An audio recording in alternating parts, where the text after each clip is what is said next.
प्रधानमंत्री नरेंद्र मोदी ने एसोचैम के स्थापना सप्ताह समारोह में भारत की प्रगति को रेखांकित करते हुए कहा, भारत की पहचान बदली, प्रगति के रास्ते पर देश बढ़ा आगे।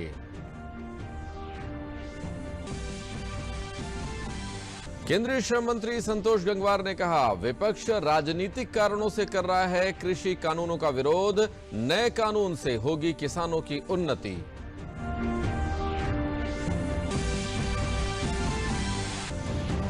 केंद्रीय मंत्री संजीव बालिया ने कहा, नए कृषि सुधार कानून हैं किसानों के हित में, मंडियों से बाहर बेचने की आजादी से उपज का मिलेगा सही दाम।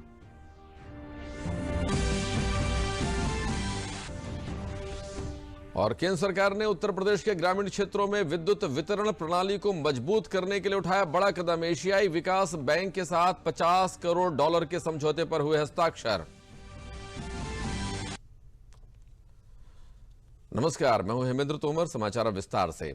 प्रधानमंत्री नरेंद्र मोदी ने एसोचैम के स्थापना सप्ताह समारोह को आज संबोधित किया। वैश्विक स्तर पर और विभिन्न सेक्टरों में भारत की प्रगति को रेखांकित करते हुए प्रधानमंत्री ने कहा कि भारत ऐसे रास्ते पर आगे बढ़ रहा है जहां लोग अब यह कहने लगे हैं कि भारत क्यों नहीं, जबकि पहले कहते थे भारत क्यों। एक जमाने में हमारे यहां जो परिस्थितियां थी उसके बाद कहा जाने लगा था वाई इंडिया। अब जो रिफॉर्म्स देश में हुए हैं उनका जो प्रभाव दिखा है उसके बाद कहा जा रहा है वाई नॉट इंडिया। प्रधानमंत्री ने इस मौके पर उद्योगपति रतन टाटा को ASSOCHAM enterprise of the century award भी प्रदान किया। उन्होंने टाटा समूह की ओर से यह पुरस्कार ग्रहण किया। एसोचैम की स्थापना देश के सभी क्षेत्रों के प्रवर्तक चैंबरों ने 1920 में की थी। इसके तहत 400 से अधिक चैंबर और व्यापार संघ आते हैं। देश भर में इसके सदस्यों की संख्या 4.5 लाख से अधिक है। बीते 100 सालों में आप सभी देश की इकोनॉमी को, करोड़ों भारतीयों के जीवन को बेहतर बनाने में जुटे हैं।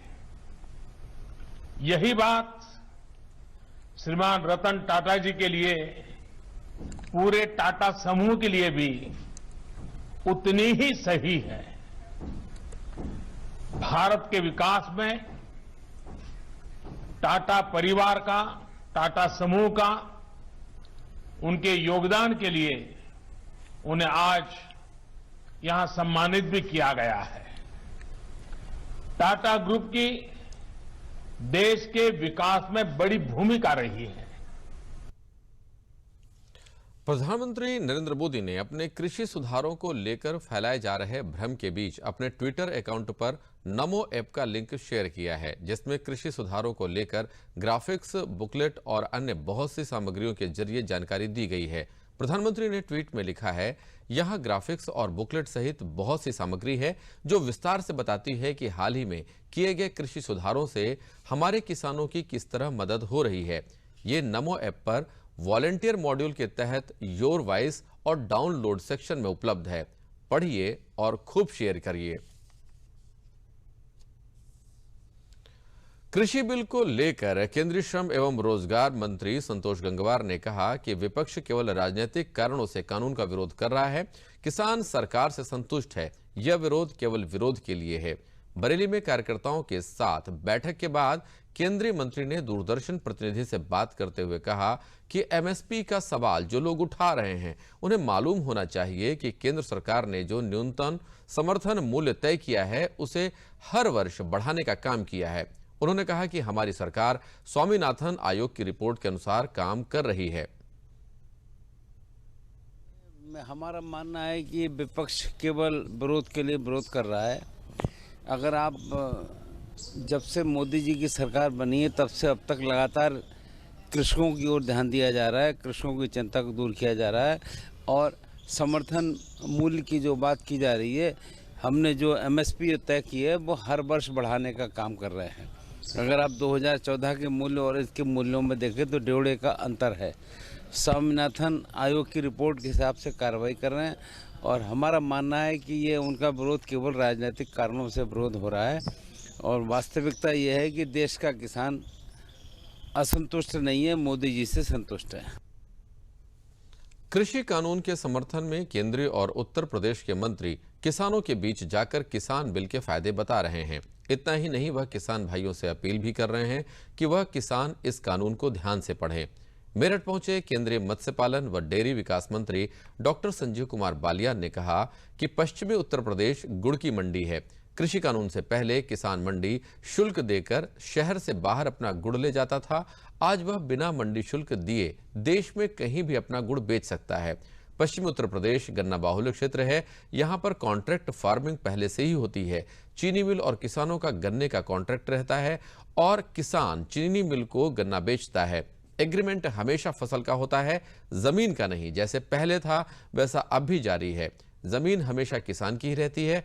उन्होंने कहा कि किसान भाइयों को सौहार्दपूर्ण वार्ता करनी चाहिए। प्रदेश के गन्ना मंत्री सुरेश राणा ने बताया कि नए कृषि कानून किसानों के हित में है और लगातार किसान उसका समर्थन भी कर रहे हैं। जो किसान समर्थन नहीं कर रहे उनसे लगातार वार्ता जारी है। उन्होंने किसान भाइयों से अपील की कि अगर उनको कोई शंका है तो वह वार्ता से उनका समाधान करें। मोदी जी जो विधेयक लेकर के आए हैं, कृषि सुधार के विधेयक, तमाम किसान आज खुले मन से उसका समर्थन कर रहा है। मैं उन तमाम किसान भाइयों से निवेदन करना चाहता हूं और निश्चित रूप से यदि किसान भाइयों के मन में कोई भ्रम की स्थिति है, कोई कंफ्यूजन है, तो लगातार देश के माननीय गृह मंत्री जी ने, माननीय कृषि मंत्री जी ने और स्वयं माननीय प्रधानमंत्री जी ने कहा है कि हम तमाम प्रकार के विषय पर चर्चा करने के लिए तैयार हैं और लगातार उन लोगों ने चर्चा की भी है। कई दौर में किसान प्रतिनिधियों के साथ बैठक की है, अब भी लगातार वो बैठक करने के लिए तैयार है। कृषि मंत्री जी ने कल ही किसान भाइयों को पत्र लिखा है, लेकिन कुछ लोग ऐसे राजनीतिक दल जो खुद बोलते थे, राहुल गांधी जी स्वयं कहते थे एपीएमसी में हम संशोधन करेंगे, लेकिन उनके अंदर साहस नहीं था। वो किसानों का भला नहीं चाहते, किसानों के हित में फैसले करना नहीं चाहते। आदरणीय मोदी जी ने जब फैसला कर दिया, जब मोदी जी ने संशोधन कर दिया, जो खुद संशोधन की मांग कर रहे थे, आज वो परेशान क्यों हैं? वो परेशान इसलिए हैं, वो देश की तरक्की नहीं चाहते। देखिए, मैं किसानों से ये अपील करना चाहूंगा कि जो ये बिल हैं ये किसानों के हित में है। अगर मैं अपने परिप्रेक्ष्य में देखूं पश्चिम उत्तर प्रदेश के, तो मंडी से मतलब पड़ता है गुड़ का। हमारे यहाँ गुड़ मंडियां हैं। अगर मेरे गांव में एक किसान है, अगर उससे पहले उसे गुड़ मंडी में आना पड़ता था, 2.5% ड्यूटी देनी पड़ती थी, उसके बाद वो गुड़ को हरियाणा दिल्ली लेके जाता था। अब अपने गांव से बिना टैक्स दिए वो जहां उसका मन है वहां गुड़ को ले जा सकता है। तो एक तरह से ये बहुत बड़ा फायदा है। और कॉन्ट्रैक्ट फार्मिंग की जहां तक बात है, एक तरह से पश्चिम उत्तर प्रदेश में कॉन्ट्रैक्ट फार्मिंग ही है।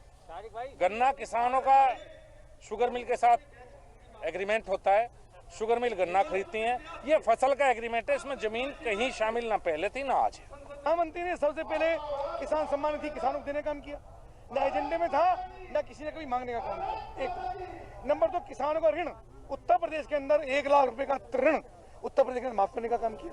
किसानों की आय को दुगनी करने के लिए सख्त प्रयास किए, सस्ता बीज दिया, कल्टीवेटर्स दिए, कृषि ऋण उत्पादन पर 90% तक सब्सिडी देने का काम किया। लोगों की योजनाएं बना करके कृषकों की 100 किसानों का ग्रुप बना करके उनको सब्सिडी दिलवा करके उनकी प्रगति को, उनकी उन्नति के लिए काम करने का काम किया। और जितनी भी आवश्यकताएं थी उन सबको पूरा करने का काम किया। आज कुछ लोग जिनकी जमीन सरक गई है, जिनके पास धरती नहीं है, जिनको जनता ने नकार दिया है, ऐसे लोग किसानों के कंधे पर बंदूक रख करके उनको आंदोलन चलाना चाहते हैं, लोगों को समाज को दिग्भ्रमित करने का काम कर रहे हैं। समाचार अभी और भी हैं, पहले लेते हैं एक विराम। देखिए, बच्चा बीमार भी हो तो भी उसे टीके के लिए हर बार ले जाइए। अगर किसी वजह से दूसरी जगह भी जाना पड़े तो भी इसका ये जो कार्ड है, इस कार्ड को साथ ले जाए और टीके जरूर लगवाएं। 5 साल 7 बार, छूटे ना टीका एक भी बार।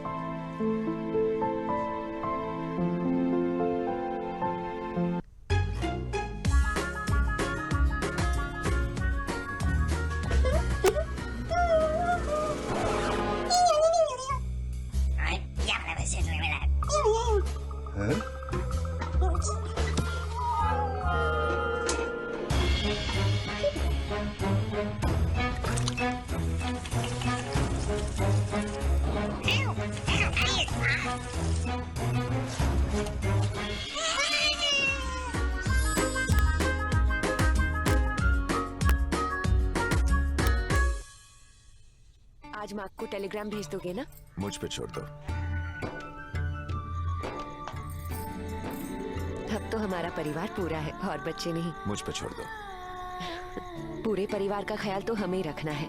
तभी तो हमने निर्णय लिया है कि मैं नसबंदी करवाऊंगा। और मुझे पता है इससे किसी तरह की कमजोरी नहीं होती। ये नई तकनीकी पुरुष नसबंदी है, न चीरा न टांका, इसमें समय भी कम लगता है और कोई परेशानी भी नहीं होती। पति पत्नी करे विचार, स्वस्थ नारी स्वस्थ परिवार। पीतल नगरी के नाम से देश दुनिया में अपनी पहचान रखने वाले मुरादाबाद के निर्यातकों की औद्योगिक समस्याओं का निराकरण हो सके, इसको लेकर मुरादाबाद में एक निर्यातक सम्मेलन का आयोजन किया गया। सम्मेलन में MSME मंत्री सिद्धार्थनाथ सिंह मौजूद रहे। कार्यक्रम में कैबिनेट मंत्री ने निर्यातकों की समस्याओं को गंभीरतापूर्वक सुनते हुए समस्याओं के जल्द निराकरण कराए जाने का आश्वासन दिया। इस अवसर पर सिद्धार्थनाथ सिंह ने एक जनपद एक उत्पाद प्रशिक्षण टूल किट योजना और मुख्यमंत्री युवा स्वरोजगार योजना के लाभार्थियों को टूल किट और चेक का वितरण भी किया। सिद्धार्थनाथ सिंह ने बताया कि सरकार के द्वारा उद्योग एवं निर्यात के विकास हेतु हर संभव प्रयास किया जा रहा है। उन्होंने कहा कि उत्पाद बनाने वाले लोग अपने अंदर उद्यमी की सोच विकसित करें। सरकार उद्यमी के विकास हेतु हर प्रकार की तकनीक उपलब्ध कराने हेतु प्रयासरत है। कोविड के टाइम पे जो आत्मनिर्भर पैकेज है MSMEs के लिए और जो नई इकाइयां हैं, हम लोगों ने ऑनलाइन लोन मेला से 31,000 करोड़ रुपए विशेष रूप से जो स्मॉल है, माइक्रो है, उन इंडस्ट्रीज को दिलवाया है। 10.5 लाख जो MSMEs उनको फायदा दिलवाया है। मुझे आपसे कुछ नहीं चाहिए, बस एक चीज चाहिए कि आप अपने आइडियाज दीजिए, प्रैक्टिकल आइडियाज दीजिए जो वर्केबल है। दूसरा सबसे बड़ी चीज है, आप सरकार पे, योगी जी और हम पे अपना पेशेंस दिखाइए एंड भरोसा दिखाइए। ट्रस्ट में चाइना को हम लोग बीट करके रहेंगे। भारत सरकार ने उत्तर प्रदेश के ग्रामीण क्षेत्रों में बिजली वितरण प्रणाली को मजबूत बनाने के लिए एशियाई विकास बैंक के साथ $30 करोड़ के एक ऋण समझौते पर हस्ताक्षर किए हैं। $43 करोड़ के 2 किश्तों में से कल पहली किश्त के ऋण समझौते पर हस्ताक्षर हुए। इसके तहत ग्रामीण क्षेत्र की 65,000 किलोमीटर की कम वोल्टेज वाली विद्युत वितरण लाइन को बदला जाएगा। इससे 46,000 गांव के 7 करोड़ लोग लाभान्वित होंगे। कृषि क्षेत्र और घरेलू उपयोग के लिए 17,000 किलोमीटर का फीडर सेपरेशन नेटवर्क स्थापित किया जाएगा, जिससे सौर ऊर्जा का वितरण होगा।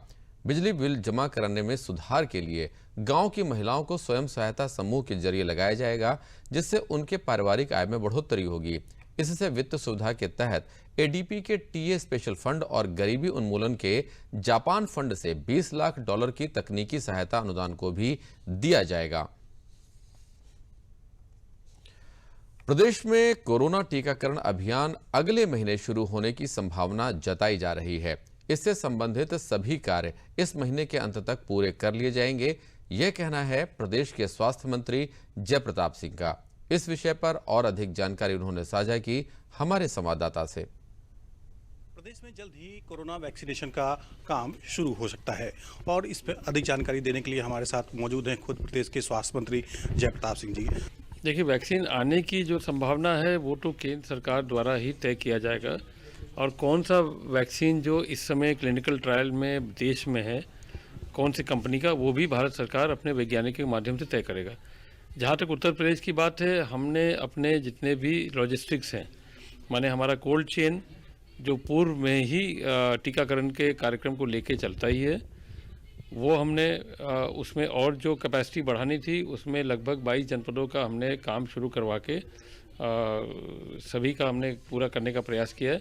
और वैसे भी इस महीना तक पूरा हो भी जाएगा वो, तो उसमें जो कैपेसिटी में ILR और जितने भी और भी जो चीज़ें हैं, रेफ्रिजरेटर्स हैं, वॉक इन कूलर्स हैं, ये सारी चीज़ें हम लोग के आ भी गई हैं और इनको हम उसको तैयार करके हम इनको पूरा कंप्लीट कर रहे हैं। तो हमारा इस महीने के अंदर हमारा नॉर्मल टीकाकरण जो चलता है प्लस वैक्सीन रखने की भी, जो कोविड वैक्सीन रखने की भी जो जगह होगी वो भी हमारा पूरा हो जाएगा और पर्याप्त मात्रा में हमारे पास कैपेसिटी रहेगा। तो इसमें भी सुरक्षा के प्रबंध भी किए जा रहे हैं। जहाँ कोल्ड चेन रहेंगे वो पुलिस से बात करके हम लोगों ने सुरक्षा का प्रबंध भी कराने के लिए तय कर लिया है। CCTV कैमरा भी लगे जाएंगे और इस तरह करके हमने अपने वैक्सीनेटर का भी ट्रेनिंग पूरा कर लिया है। बाकी जैसे वैक्सीन आएगा हम लोग तैयारी करेंगे। तो सर एक सवाल ये इम्पोर्टेंट है कि वैक्सीन जो शुरू होगा वैक्सीनेशन का काम, उसमें प्राथमिकता भी रखी गई है क्या? तो किस वर्ग को सबसे पहले हम वैक्सीन लगाएंगे या सरकार के इसमें क्या प्रोविजन हैं? इसमें जो प्राथमिकता रखा गया है देश के प्रधानमंत्री के द्वारा ही तय हुआ है। सभी राज्य के मंत्रियों के साथ, मुख्यमंत्रियों के साथ बैठक करके हेल्थ वर्कर नंबर 1 पर रहेंगे, फ्रंट लाइन वर्कर नंबर 2 पर लेंगे। ये दोनों श्रेणी जब तक खत्म होगा तब तक वैक्सीन जब शुरू हो जाता है और उत्पादन लगातार चलता है, क्योंकि फर्स्ट डोज होगा, फिर उसके 28 दिन बाद सेकंड डोज होगा और उसके तत्काल जब ये सब चलते रहेगा तब तक आपके एक एक श्रेणी को हम ख़त्म करते जाएंगे। उसके बाद आगे का भी हम लोग तैयार कर लेंगे, जैसे भी हमारा जो सप्लाई होगा, सप्लाई आने पर हम लोग उसको भी आगे बढ़ाते रहेंगे। तो ये थे प्रदेश के स्वास्थ्य मंत्री जय प्रताप सिंह जी, जिनका कहना है कि कोरोना वैक्सीनेशन के लेकर लगभग सभी तैयारियां पूरी हो चुकी हैं और जो केंद्र सरकार की गाइडलाइन है उसको पूरा फॉलो किया जाएगा। Himanshu Sonkar, DD news, Lucknow. समाचार अभी और भी हैं, लेकिन पहले लेते हैं एक विराम।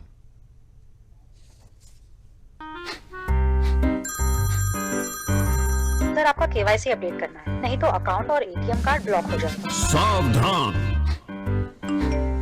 सावधान, 2.5 करोड़ का इनाम मुझे। देखिए, अनजाने कॉल्स, फर्जी ईमेल्स, लिंक्स और जाली ऐप से अपना पिन, OTP, पासवर्ड कभी भी किसी के साथ शेयर न करें। आप रहेंगे सावधान तो नहीं होगा नुकसान। RBI कहता है, जानकार बनिए, सतर्क रहिए।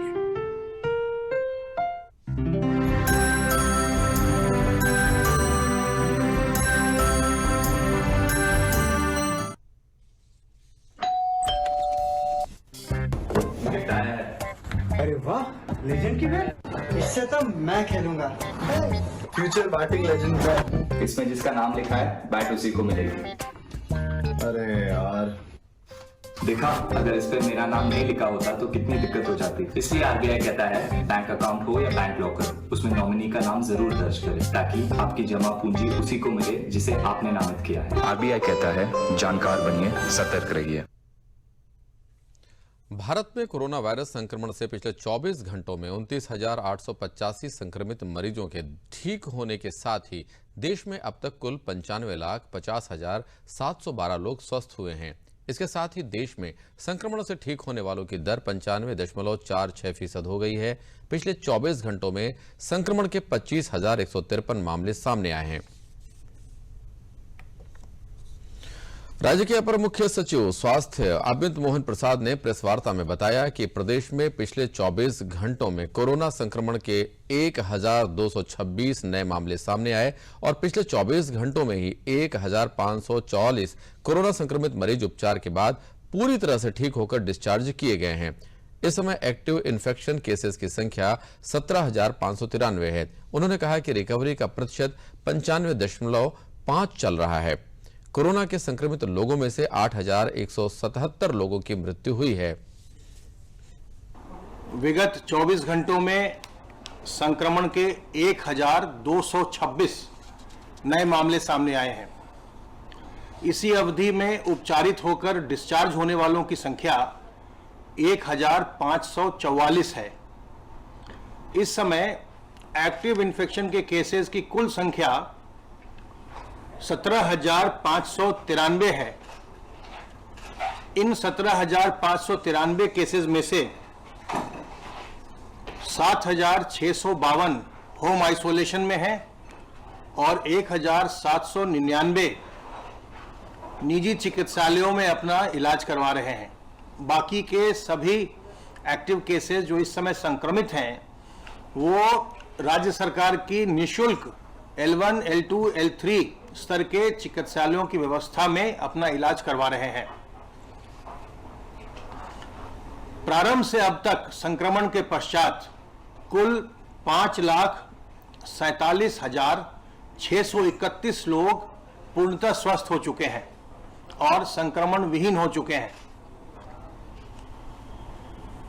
रिकवरी का प्रतिशत इस समय प्रदेश का 95.5% चल रहा है, 95.5%। संक्रमित लोगों में से कुल 8,177 लोगों की मृत्यु हुई है। अपर मुख्य सचिव सूचना नवनीत सहगल ने बताया कि मुख्यमंत्री ने वैक्सीन के ट्रांसपोर्टेशन, स्टोरेज और वैक्सीनेटर की ट्रेनिंग, सिरिंजेस की उपलब्धता के बारे में एक विस्तृत समीक्षा की थी। उन्होंने बताया कि कोरोना से बचाव के लिए सब लोगों को सावधानी बहुत जरूरी है, साथ ही सामाजिक दूरी बनाकर रखें। प्रदेश में कोरोना संक्रमण कम होने से कंटेनमेंट जोन में कमी आई है। उन्होंने कहा कि प्रतिदिन तेजी से टेस्ट किए जा रहे हैं। माननीय मुख्यमंत्री जी ने जो वैक्सीन के ट्रांसपोर्टेशन, स्टोरेज और वैक्सीनेटर्स की ट्रेनिंग, सिरिंजेस की उपलब्धता के बारे में एक विस्तृत समीक्षा भी की थी, जिसके बारे में भी आपको अपर मुख्य सचिव स्वास्थ्य ने बताया। लेकिन सबसे जरूरी जो बात है वो है कि हम सब लोग सावधान रहें। सब लोगों के लिए सावधानी बहुत जरूरी है। मास्क निरंतर पहने रहें, हाथ धोते रहें और सामाजिक दूरी बनाकर रखें। भीड़ भाड़ के क्षेत्रों से बचें। प्रदेश में कोरोना के संक्रमण कम होने से कंटेनमेंट जोन कम हुए हैं, हॉटस्पॉट्स कम हुए हैं। मैंने जैसे बताया था कि उत्तर प्रदेश में सबसे बड़ी एक एक्सरसाइज की गई है। वो एक्सरसाइज है कि लगभग 2.23 करोड़ के आसपास 2,23,00,000 टेस्ट हो चुके हैं अभी तक, और प्रतिदिन तेजी से टेस्ट किए जा रहे हैं। भारत सरकार की वित्तीय सुविधाएं ग्रामीण इलाकों में रहने वाले विशेष रूप से किसानों तक पहुंचाने के लिए भारतीय स्टेट बैंक ने एक नए अभियान की शुरुआत की है, चलो गांव की ओर। इस अभियान के तहत भारतीय स्टेट बैंक के कई अधिकारियों को अलग अलग गांव की जिम्मेदारी दी गई है। अधिकारी गांव-गांव जाकर लोगों की दिक्कतों को समझकर वित्तीय सुविधाओं को उन तक पहुंचाने का कार्य कर रहे हैं। इसी क्रम में प्रयागराज में भारतीय स्टेट बैंक के मुख्य महाप्रबंधक अजय कुमार खन्ना ने इस संदर्भ में एक प्रेस वार्ता का आयोजन किया, जिसमें उन्होंने इस अभियान की जानकारी दी। दूरदर्शन से बात करते हुए उन्होंने बताया कि अभियान FIMM यानी financial inclusion and micro market के अंतर्गत शुरू किया गया है। उन्होंने बताया कि भारतीय स्टेट बैंक ने 4 विशेष फोन नंबर जारी किए हैं। ये नंबर एक सप्ताह में लगभग 1,700 शाखाओं में लिख दिए जाएंगे। इन फोन नंबरों के जरिए उपभोक्ता अपनी दिक्कतें व सुझाव भारतीय स्टेट बैंक के साथ साझा कर सकेंगे। जी, हमने 4 फोन नंबर डिसाइड किए हैं। अभी हमने वो फोन नंबर लिए हैं। अगले सप्ताह के अंदर ये सभी फोन नंबर हमारी सभी 1700 ब्रांचों में अवेलेबल होंगे, लिखे होंगे कि इन फोन पर कोई भी कस्टमर अगर उसे कुछ सुझाव देना है या उसे लगता है कि सेवा में कोई त्रुटि है तो उस फोन नंबर पर वो फोन करके अपनी शिकायत या अपना सुझाव दे सकता है। और तुरंत हमने एक पोर्टल बनाया है, उससे जो संबंधित अधिकारी हैं उन तक वो बात जाएगी। उनका कार्य होगा कि वो उसे T+1 डे के अंदर अगर आ जाती है तो अगले दिन उसका निराकरण कर सकें। इतना ही नहीं, उसको पूरा एनालिसिस किया जाएगा LHO लेवल पर। ये देखा जाएगा कि किन किन सेवाओं में ये त्रुटियां हो रही हैं, ताकि हम उस पर करेक्टिव एक्शन ले सकें कि वो त्रुटियां रहे ही नहीं। प्रधानमंत्री द्वारा गरीबों के हित में चलाई जा रही आयुष्मान योजना के अंतर्गत मथुरा में कोविड-19 कोरोना से पीड़ित लोगों का और अन्य बीमारी से पीड़ित सैकड़ों लाभार्थियों को स्वास्थ्य लाभ दिया गया है। जनपद में आयुष्मान के अंतर्गत अभी तक 86,000 गोल्डन कार्ड बने हैं। इस योजना से 2,900 परिवारों का इलाज हुआ है और राजकीय अस्पतालों में 600 परिवारों को लाभ मिला है और उनके जीवन को समय से स्वास्थ्य लाभ मिल रहा है। बीमारी से पीड़ित लाभार्थी श्रीमती गंगा देवी ने बताया कि मेरे पेट में रसौली थी, मैं बहुत परेशान थी, गरीब हूं और धन के अभाव में इलाज नहीं करा पा रही थी। मथुरा शहर के मंडी रामदास जज साहब का बाड़ा की रहने वाली श्रीमती सीमा शर्मा ने बताया कि मेरे ससुर वृषभान शर्मा इस योजना से हमने इलाज कराया। उनके घुट्टों में परेशानी थी। भारत की सबसे बड़ी स्वास्थ्य लाभ योजना है। इसमें निर्धन एवं असहाय लोगों को बेहतर स्वास्थ्य सुविधाएं मिल रही हैं। ये बताइए कैसे आए आप? यहाँ इनका ऑपरेशन हुआ था रसौली का, तो अब वैसे सही हो गया, अब कोई प्रॉब्लम नहीं है। वैसे सब चीज़ मिल रही है इनको खाने के लिए, दाल भी मिल रही है, रोटी मिल रही है, सब्जी भी मिल रही है, सब मिल रहा है। हाँ, सही कर रही है। कौन कर रहा है सही? सरकार कर रही है। ये हमें आयुष्मान कार्ड जो है मिला है सरकार के द्वारा से, इससे हमें बहुत सी सुविधाएं प्राप्त हुई हैं और उम्मीद करते हैं कि आने वाले समय में भी इसकी सुविधा हमें मिले। मैं आयुष्मान भारत से बहुत संतुष्ट हूँ मैंने जो भी इलाज कराया अभी तक सबको संतुष्टि मिली है और हमें इससे लाभ मिला है और आगे चल के भी लाभ मिलेगा और स्वास्थ्य मंत्रालय की तरफ से जो भी हमें जारी किया गया वो हमें सब लाभ मिल रहा है। इन्हें अब ओल्ड एज तो है ही, ओल्ड एज की जो बीमारियां हैं इसके साथ ही उन्हें घुटनों में विशेष परेशानी है जिनसे उन्हें चलने में समस्या आती है, तो उसके तहत उनका इलाज चल रहा है। इस हेतु हम प्रधानमंत्री को विशेष धन्यवाद देते हैं कि वो ये जो योजनाएं चलाई जा रही हैं उनसे सभी लाभान्वित हों, जैसा कि मैं साक्षात लाभ ले रही हूँ। जो प्रधानमंत्री जी का जो उद्देश्य था आयुष्मान को लेके आने का, जिससे कि 5 लाख लोगों को एक फ्री हेल्थ कार्ड के थ्रू, इसमें आयुष्मान के थ्रू मिल रहा है, उसको हम उस सपने को साकार करने की कोशिश कर रहे हैं। दिल्ली में जहां किसान अपनी मांगों को लेकर धरने पर बैठे हैं, तो वहीं बरेली के किसान इन सब बातों से दूर होकर मंडियों में अपने धान की फसल बेच रहे हैं। सरकार के प्रयास से बरेली जिले में धान खरीद का लक्ष्य 100% पूरा हो जाने के बाद भी खरीदारी जारी है, जिसे मंडल में बरेली जिला पहले स्थान पर है। बरेली मंडल में 9 लाख मीट्रिक टन धान खरीद का लक्ष्य रखा गया था, जिसके लिए मंडल भर में 535 खरीद केंद्र बनाए गए, जिसमें बरेली जिले में 1,75,000 मीट्रिक टन के सापेक्ष 15% मीट्रिक टन अधिक धान की खरीद की गई है। आरएफसी प्रभारी जोगिंदर सिंह ने बताया, मंडल में 3 जिलों में 100% धान क्रय का लक्ष्य पूरा हो चुका है। वहीं पिछले वर्ष धान विक्रय करने वाले 1,10,000 किसानों के सापेक्ष इस बार 1,60,000 किसानों ने पंजीकरण कराया था। वहीं किसानों का कहना है कि मंडियों में आसानी से खरीदा जा रहा है, जिससे किसी प्रकार की कोई दिक्कत नहीं आ रही है। बरेली मंडल का जो लक्ष्य था धान क्रय का, वो 9 लाख मीट्रिक टन था और आज के समय में 16 तारीख को हम लोगों ने लगभग 8,68,000 धान क्रय कर लिया गया है। बरेली मंडल में 4 जनपद आते हैं, बरेली, बदायूं, शाहजहांपुर, पीलीभीत, जिसमें 3 जनपदों द्वारा अपना 100% लक्ष्य पूरा कर लिया गया है। बरेली ने लगभग 115% पूर्ण कर लिया गया है। सबसे बड़ी बात यह है कि गत वर्ष 1,10,000 किसानों ने ये पंजीकरण कराया था, धान विक्रय किया था सरकार के लिए। इस साल आज की दिनांक में लगभग 1,60,381 किसानों का धान क्रय किया गया है। जी हाँ, पूरा पैसा मिल रहा है। किसी तरह की कोई दिक्कत तो नहीं आ रही? कोई दिक्कत नहीं आ रही है। खाली जो वो तो नियम है, उसे 11 रुपये कट्टा वो जो तुलाई का है, वो सब तुलाई का भराई का है, वो जाता है। बाकी कोई खर्चा एक्स्ट्रा नहीं लिया जा रहा है लोगों से। और बात अब अपनी सुरक्षा की, कोविड-19 से बचाव की और डीडी न्यूज की खास मुहिम मास्क अप इंडिया की। देखते हैं क्या है ये पहल। वैश्विक महामारी कोविड-19, जिसका कहर संपूर्ण मानव जाति को अपनी आगोश में ले चुका है। टीका या दवाई उपलब्ध होने तक महामारी के खिलाफ मानवता की जंग जारी है। ऐसे में सबसे जरूरी है सावधानी और बचाव। फेस मास्क कोरोना से रोकथाम का सबसे प्रभावी उपाय साबित हुआ है। विश्व स्वास्थ्य संगठन और विशेषज्ञों की शोध का भी यही निष्कर्ष है कि मास्क से मुंह और नाक को अच्छी तरह ढककर कोरोना संक्रमण को कम किया जा सकता है। कोरोना संक्रमण से बचाव के लिए मास्क पहनने के साथ ही जरूरी है मास्क को सही तरीके से पहनना। बहुत से लोग मास्क से नाक और मुंह को सही तरीके से नहीं ढकते हैं, जिससे संक्रमण का खतरा बना रहता है। बिना मास्क। अब अंत में प्रमुख समाचार एक बार फिर। प्रधानमंत्री नरेंद्र मोदी ने एसोचैम के स्थापना सप्ताह समारोह में भारत की प्रगति को रेखांकित करते हुए कहा, भारत की पहचान बदली, प्रगति के रास्ते पर देश बढ़ा आगे।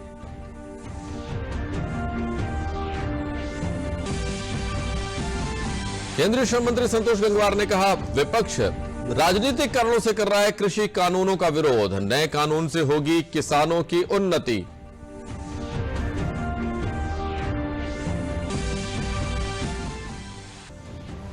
केंद्रीय मंत्री संजीव बालियान ने कहा, नए कृषि सुधार कानून हैं किसानों के हित में, मंडियों से बाहर बेचने की आजादी से उपज का मिलेगा सही दाम।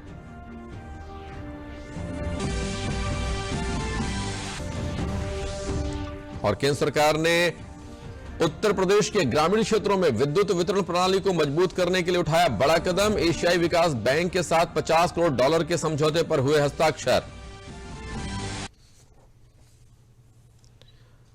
और अब एक जरूरी संदेश। कोरोना से बचाव के लिए अपने हाथ नियमित धोएं और 2 गज की दूरी भी बनाए रखें। साथ ही जब भी बाहर निकलें मास्क होना जरूरी है। जेब अथवा थैले में नहीं बल्कि इस तरह से चेहरे पर लगाएं, क्योंकि जब तक दवाई नहीं तब तक ढिलाई नहीं। इसी के साथ समाचार समाप्त हुए। नमस्कार।